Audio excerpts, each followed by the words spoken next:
What's a good word, everyone? I'm Kenny Vaughn, the owner of SportsBookS.com. Welcome to the college football preview show where we're going to go over, 16 games, maybe a couple of bonus games, and get you out of here. All right, so we're going to start with Friday. First of all, one game I didn't break down, Rutgers, Washington. Don't have a great feel on it.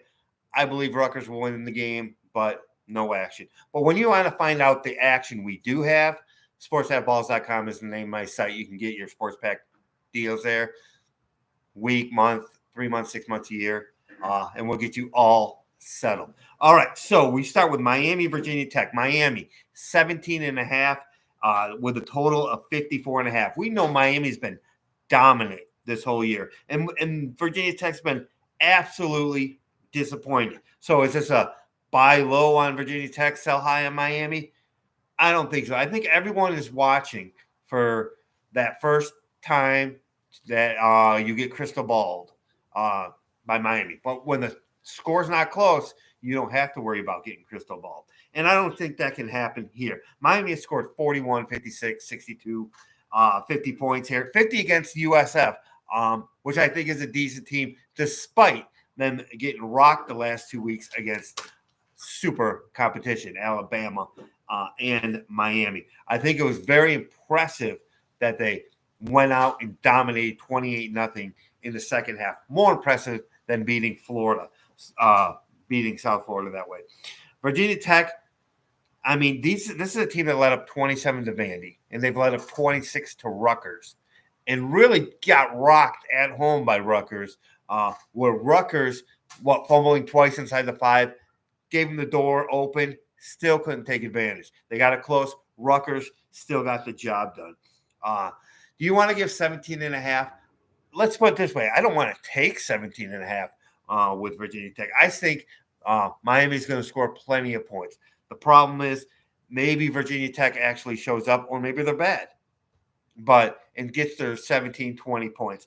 I would look at just looking for Miami's offense. I think their offense is going to score very often in this game. I believe they will keep players in to run up the score on a primetime game. Miami loves to pound their chest when they can, when they're dominating. It's a step up from what they played, maybe, because Virginia Tech has not proven that they're anything. They might bring their all, but Miami on a primetime game, basically a standalone game, I look for Miami to score points. That would be my number one thing in this one. As we go to Saturday now, we got Kansas State -5 over Oklahoma State. Now you got back foot Bauman for Oklahoma State, who could turn the ball over or be really good. They have never gotten the running game going this year with Ali going. They just haven't done it. They played a freshman quarterback, first road game, Isaac Wilson, and got rocked. And they got rocked at home. They made it close at the end. But the bottom line is they got rocked. But what happened with Kansas State? Kansas State was more of a fluke. We should have all seen the fumbled punt return for BYU, snowballed. Everything went their way. The truth is, Kansas State still ran for over 200 yards. And Kansas State outgained them by over 150 yards. It was all Kansas State mistakes. What you got to know about Kansas State back home here is in their last, 9 games, 7 times, 9 home games between last year and 2 this year, 7 times they have scored 41 or more points. The other 2 times, they only scored 31 and 35. So I'm looking for Kansas State to score in bunches. Do you want to trust their defense in which it is a closely contested game? Maybe, maybe not. The whole total is 57.5. You might want to look at a Kansas State total, especially if that's under 31. I mean, 9 games in a row over 2 years with this same coach. I think Kansas State scores in bunches. Can Oklahoma State keep it close? They could, but it could end up 31-24 where Kansas State covers, or 31-27 or 41-27. So I lean towards Kansas State getting the bounce back here, especially at home. Oklahoma State could turn it into a shootout, but I think there's a dicey side. This is a Oklahoma State offense that led up 457 yards to a freshman quarterback making his first start on the road. Led up 648 yards at home against Arkansas. I think Kansas State scores in bunches. Notre Dame, Louisville. Super focused spot. I don't believe in revenge, but this Louisville team embarrassed Notre Dame last year. This is an outstanding defense in Notre Dame. Say what you want about the Northern Illinois fluke. This is a good football team. Their offense is actually starting to come around. Louisville was actually dominated last week by Georgia Tech, despite winning 31-19, 410 to 326 yards. A bonehead play by Haynes King of Georgia Tech, just throwing the ball backwards, said, "Hey, Louisville, here's a touchdown." And then a block kick for a touchdown. Great job. If you're going to depend on that, good luck, Louisville. It is up to 7 now, so you don't have the best of the number. And like the Cowboy game yesterday, where we had them at -4.5, and everyone who's ever bet that game should have won, or the betting skills need an up. But now you don't have the best number with Notre Dame. Will it tick back down? We'll see. The total's sitting at 46. I'm not loving that. Now, last week, Louisville, 27 carries for 57 yards. You do that against Notre Dame, against a 5 times better defense, you're going to get rocked. I know I love head coach Brom, and I love its quarterback slop, but in this, becoming one-dimensional at Notre Dame, I look for Notre Dame to pull away in this game. Now we look at Auburn, Oklahoma, flipped favorites. Oklahoma was favored by 2. It's gone back to Auburn -1. Why? Well, maybe because Auburn 431 yards to Arkansas 334. The 5 turnovers, the 3 interceptions from Hank Brown, who they brought in. First, you had Thorne throwing 4 interceptions a couple weeks ago. Now you got Brown coming in throwing 3. So they did move the ball on Arkansas, but the turnovers. But can they expect not to turn the ball over? I don't like to expect turnovers. I expect that to be a little bit better. Where's Oklahoma? Well, Oklahoma's going with it. Michael Hawkins Jr. is a new quarterback. Moved the ball a little bit against Tennessee, but Tennessee took their foot off the gas. There's even a clip showing the head coach telling the quarterback, "I am a lever," that, we're not being as aggressive because the defense was dominating so much. I don't really like that talk, but the truth is Oklahoma couldn't move the ball. Their defense is fine. This game getting over 44.5, I would not bet on that for sure. But we're looking at a bit of a sandwich spot. You're coming off Tennessee, number 5 in the country. Your Josh Heupel used to coach there, coming back to Oklahoma. Next week, you got Hook 'em Horns, your big rival. And here, you got an Auburn team who's lost twice at home. You got an Auburn team rested, arrested in terms of this is their 5th home game in a row. I could only look at Auburn, but can you really trust Auburn? I definitely don't trust Oklahoma. Texas A&M going from 4 to 6 over Arkansas with a total of 51.5. This shows me the overrated Connor Weidman must be playing for Texas A&M. That's the only reason I could see this point spread going up. This is a team that did play Notre Dame tough, lost, and held on for dear life against Bowling Green, a team that took Penn State to the limit for a while. So, you could say that was a look ahead spot, so that's why they struggled. But you're not really looking ahead to Arkansas. Pittman as an underdog has been money. This team doesn't lose by margin.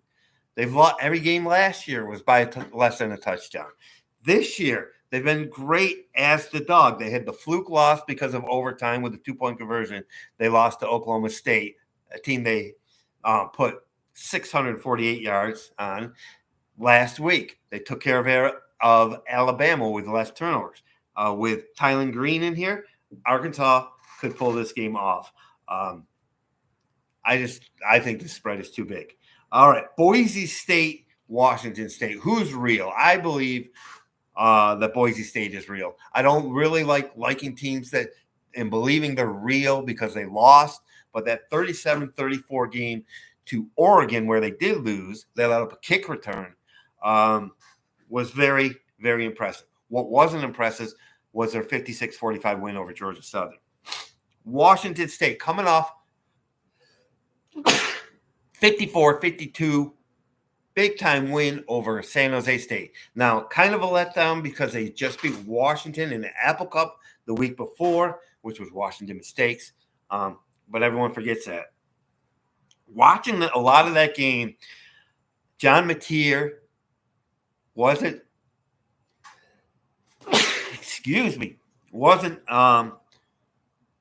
as consistent as I would like to see. They put up the yards, and it's San Jose State, so you kind of figure that they're going to keep answering and coming back. I think the big thing is here, Washington State is physical. Boise State is better in the trenches. Could I see 65 more than that being scored? I could, but what I really see is Boise State pulling away. Then we look, Ole Miss, 16 over Kentucky with a total of 53. Now, this is an Ole Miss team who scored 46-40, 52-52. Awesome, great, dominating, not letting people in, not even letting Georgia Southern in for a taste. But I think the more impressive. So these aren't good teams, good offenses. Kentucky has far from a good offense. Ole Miss has let up 22 points in 4 games. That's what I really love. 0, 3, 6, 13 to Georgia Southern, who is one of those okay lower teams that has an offense. So that is slightly impressive. Kentucky, with Vandegrift, is just lost. I mean, he can't pick up the system. And so it's hard to think that he's going to. Coming off a Georgia loss, 13-12, even though they got a week off, that just took everything out of them. I don't think this team has enough points to stay with Ole Miss on the road. First road game. I believe it's the first road game. And I think the safer play might be an under because keeping Ole Miss down. What concerns me in this game in terms of the total is I like Ole Miss SEC game, first SEC game, getting rocking and rolling in the Carrier Dome. No matter how good Kentucky can stop them for a while, sooner or later, it's going to bust out. The speed is just going to bust out. So it could be, 13-3 going in the fourth and could end up like 34-3. I think the longer Kentucky's defense is on the field, because I see a lot of 3-and-outs from Vandegrift, not picking up the system, I can only see Ole Miss. An under might be a safer play. 16, getting an under 17, I would favor Ole Miss. I can't see Kentucky scoring enough points to stay in this game. I look at Ohio State, Michigan State. I haven't done it. I should have taken Michigan State last week. I could have had them +5, and they lost by 4 because of turnovers. The truth is, to me, that would still been a bad bet because I could have got them at 6.5, and every half point matters. So getting them at a bad number, I just can't do like people did with the Giants and Cowboys because no one should have lost a bet in that game. But whoever did lose that game didn't lose because of the refs, didn't lose because of a missed field goal, lost because they had a bad number, no matter what side you took. But anyway, so that's why the number got away from us. We didn't take it. It was a bad number. They cashed that bad number. And they were ahead a lot of that game. I love Jonathan Smith. I love Jonathan Smith in the underdog role. He took Washington to the limit when he had DJ Uiagalelei, and they still covered as a dog. This guy's great as an underdog coach. I could only look at Michigan State. If the spread's 24 and the total's 48, I would like to get a 24.5, 25. The little bugaboo is Adam Childs with the 3 picks last week. What is he? 4 touchdowns, 7 interceptions.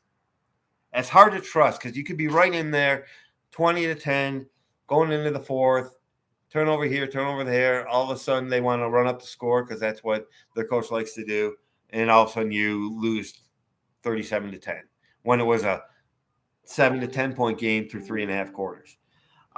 So I don't know if we could actually get to the window there, but Jonathan Smith with points is the only way I could go. One of the better coaches in college football, up there with Cignetti and Whittingham. All right, Clemson 22, Stanford with a total of 57.5. The one bugaboo about this is weather. We know about the hurricane for the first time since the 1800s in the state of Georgia, and a lot of these South Carolina, Alabama places get hit with it. So how soggy is it going to be? I think Clemson will score very, very, very often going forward. They scored 62 against App State, 59, and called off the dogs against NC State. Now, 2 teams that are down. Now, Stanford has a quarterback with Ashton Daniels. As a Syracuse fan, he was good, but he left some points on the field. And you can't do that against a Clemson. And I don't see them in the trenches being able to get pressure on Klubnik or being able to establish a run. Now, the wide receiver, Alec Ailmaner, outstanding, going to be a pro. You're going to watch him every week. He ripped the Cuse apart. Is great. I think the inaccuracy of Ashton Davis will lead to a couple of turnovers. I don't think Stanford has a chance to stop Clemson's offense. I think Clemson will bury this team, but as a 22-point favorite, this is a team that took their foot off the gas against NC State, and it came down to 24. So could it accidentally get to 21? Yes, I think Clemson is the right side. And I'm not sure Stanford's going to be able to put up a ton of points. I want to lean towards the over, but we'll probably just stay away from this game. But Clemson will roll Stanford. Everyone's forgetting about Clemson. Oh, they had a bad second half against Georgia, so they're the worst team of all time. And that's just, how it goes because Clemson's been not great the last 2 years. I wouldn't be surprised if they run the table and play Miami for the ACC title. I believe they don't play Miami in the regular season. All right. So now we go to maybe the guy that's tied for the best coach in the world with Kyle Whittingham, and that would be Curt Cignetti of Indiana. Loved him since James Madison, even when they were in FCS, but I kind of didn't love him because, the Grizz had to put up with him. But I knew how great a coach he is. I see people saying Indiana should be ranked and this and that. I'm like, no, keep him on the down low. Have him as a 7-point favorite against an average team like Maryland before people figure out how good Indiana is. What I really love is they're in the 200-200 club, almost the 300-200 club. 288 yards passing in game, 225. Not the greatest schedule. Maryland will be the best team they play, but I love Curtis Warwick at Ohio. He's still doing great things here in Indiana. 75% completion ratings, 10.8 yards per attempt. It's all just adding up. They got a committee. Justice Ellison, Tyson Lawton at running back, averaging 4.5, 5 yards a carry. This whole backfield are more than just 2 people. So this team can move it up and down the field. A team that beat UCLA 42-13. I know I've always said how bad a coach they have, but the truth is they hung in there with LSU on the road. Indiana went on the road, committed 11 penalties, not Cignetti-esque, but still won by 29. This Maryland is stuck. They do have Billy Edwards, 8 touchdowns, 2 interceptions. Good. This team lost to a rebuilding Michigan State team. Why? Coach is way better. Michigan State was able to go on the road. I think coach is significantly better, and the team is significantly better than this Maryland team. I look for Indiana to win going away. When I look at Oregon, UCLA, Oregon 25.5. They had 2 struggle buses at home. Only beating Idaho by 10. But then they busted out against Oregon State on the road in the Civil War, 49-14. They've had 2 weeks to prepare for UCLA. Maybe a moniker they're still going to get up for going on the road. UCLA lost last week 34-17, so they were more competitive. Ethan Garbers is still Ethan Garbers. 3 touchdowns, 4 interceptions. I just don't see it with this UCLA team, how they can hang in there with Oregon. Oregon had bigger fish to fry, but not next week. So I might not want to give 25.5 to this team that might be able to backdoor Oregon. Oregon, 3-point win over Boise, way better than UCLA. Total sitting at 54.5. I could lean towards it over. I could be talked into it over with that game. Utah, Arizona. This is just hilarious. We're going to do this every week now, starting last week.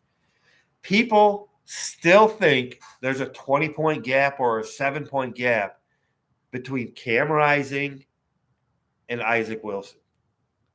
The truth is, Isaac Wilson knows how to play quarterback. He went on the road.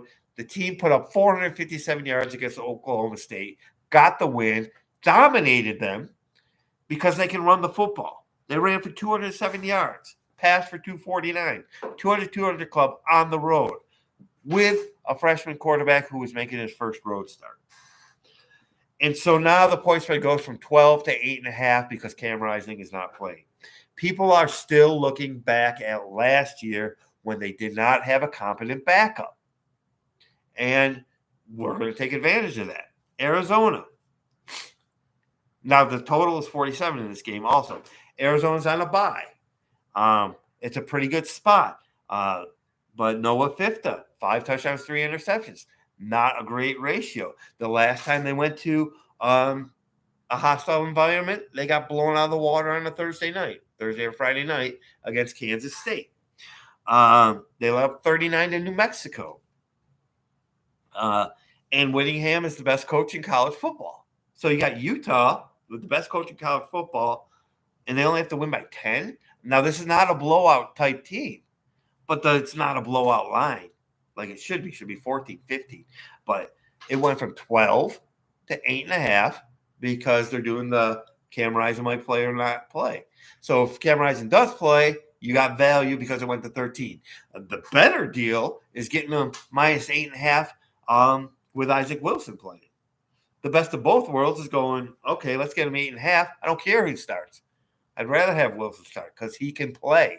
He did have 2 picks last week, but they're not incompetent. Plus, they're going to dominate both lines of scrimmage. So that's what we really should be talking about. So I look for Utah to roll in this game. But when you want to see what we're going to roll with our premium picks, sportsheadballs.com is the name of my site. Get your package deal set up. Boom. We'll get you all set up. Now we look at Penn State, Illinois. Everyone and their mother is forgetting the 19-2-1 stat with Franklin as a favorite up to 24 points. But that's okay. We can take advantage of this because this should be more than 24 points. Or should it? We're going to have our recency bias. I like Nebraska. So Illinois' win was impressive. Luke Altmaier going on the road. Now, after a month, he goes from last year where he was awful all year last year to now he's good. Is he? We'll find out in this particular game. That was a very it was not a pleasant surprise for me because we took Nebraska last week, but it was overall it's a pleasant surprise seeing Altmaier play well on the road against a pretty good defense. Not a defense like Penn State, not a defense that's in a whiteout coming this Saturday night. Drew Allard is throwing the ball down the field, and Penn State can make big plays now. Do we believe in Illinois' defense? This is an Illinois defense that needed 3 interceptions against Kansas to survive. Not that win is not aging well. That win at Illinois, just because Kansas was a favorite doesn't mean they're better. We're starting to find out. They were a favorite against UNLV. Oh, they lost that one too. Oh, they lost again last week. Not aging well. The win against Nebraska, I think, is legit because I think Nebraska is a good football team. I look for this one. Penn State is a top 10 team. And they're going to be focused. It's going to be a whiteout and undefeated. 2 undefeated teams. And you kidding me? Franklin gets a chance to be up 14 with 31 seconds to go. He's going to punch in another touchdown. Of course he is, because that is what he's shown to be. So I could only look at Penn State. Total seems a little low at 48 also, but I could only look at Penn State in this type of game. Not sure we're going to pull the trigger, but to find out, sportsheadballs.com. Week, month, 3 months, 6 months, a year long packages out there. Now we look at everyone's favorite polarizing team, the Colorado Buffaloes. At the Colorado side, oh, look at all the haters, blah, blah, blah. The hate them side, oh, they got so lucky. They hit two Hail Mary passes. One was dropped, one was not. Good for them. And then you could say it was a good stick at the goal line, but it was a regular hit at the goal line. Fumble. Wasn't punched out. It was just a regular. And they got the win. They stormed the field. And I've had Colorado people come at me because I said how hilarious it was that they stormed the field by beating Baylor. And I said, I'm not the storm the field police. I just think it's hilarious where some people are. Like as a Montana Grizzly, the only time we would ever storm the field is when we won a semifinal game. So when you beat an unranked team you're favored to beat, I mean, I know the type of game it was, and I'm not against it. That's the whole thing. It's just like programs that are at different spots. Is Colorado at a different spot now that they're 3-1 like they were last year with an easier schedule? The jury's still out. The offensive line, just like it was last year. Defense, just like it was last year. Travis Henry, just like it was last year, going to get hurt at some point. He plays both. If Prime keeps playing him both ways, you can expect him to get hurt because you play 100 plays a game, you're going to get hurt eventually. So you got that possibility. It's the only time I've ever thought a person could get hurt because I don't handicap that way. Now, when I look at Central Florida, I would love for you guys to go here on my YouTube channel, look at my Central Florida video, and show how I was rooting for KJ Jefferson, who I believe there was some quit in that Arkansas offense when he played from last year. Now, I was like, but I was rooting for him. I really wanted him to do it. I really want to see him do something. Really, and boom, what do we see? 31-13 down to TCU 2 weeks ago. KJ Jefferson, 3 touchdowns in the last 20 minutes of the game. 2 in the fourth quarter. Getting the job done on the road against the team that was confident at the time. That is a great win. Even though TCU let Central Florida beat them twice by embarrassing themselves with 5 turnovers against SMU, this was a great win for UCF. And this will age well. Why? I don't care what TCU does. Everything was going against UCF on the road, not in the bounce house where you would almost expect this, but at TCU, getting the job done, defense coming up, offense coming up with KJ Jefferson. You think Colorado's going to be able to contain a running quarterback like KJ Jefferson? I just don't see it. With Colorado,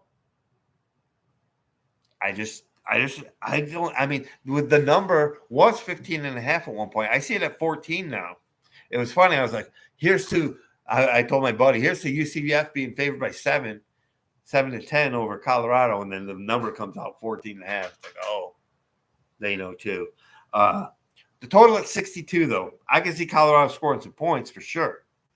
But I see UCF's getting a boatload of points if there's not 7 turnovers.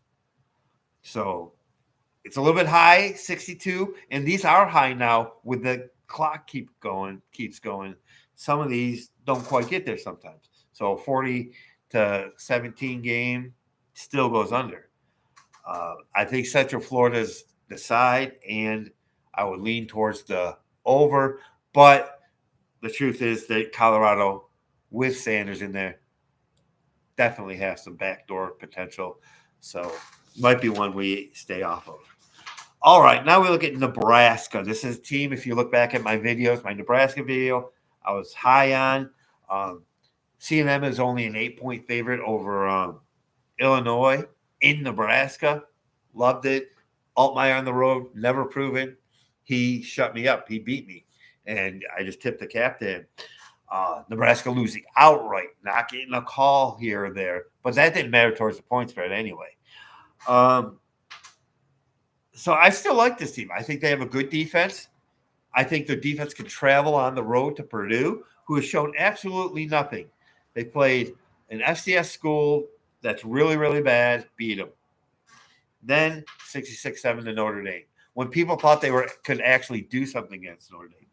Oregon State, 445 yards to 319, 38-21, and Purdue had to score late to make the score look good.